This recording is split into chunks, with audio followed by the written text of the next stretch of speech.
So it is going to be a high impact storm.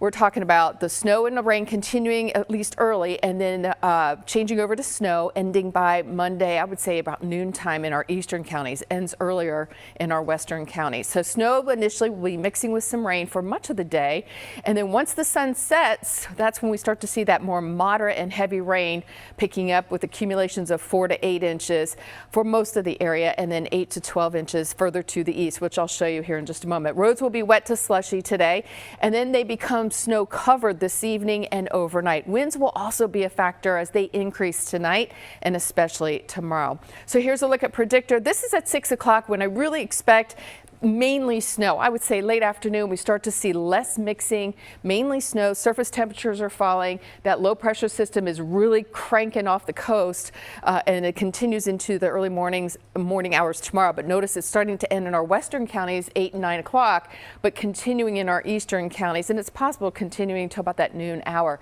Then skies will partially clear tomorrow night. Now, as I mentioned, 4 to 8 inches for a bulk of the area. Don't focus on the 8 though. Plenty areas will get to that 4-inch mark as well, 4 to 5 inches, but in that range.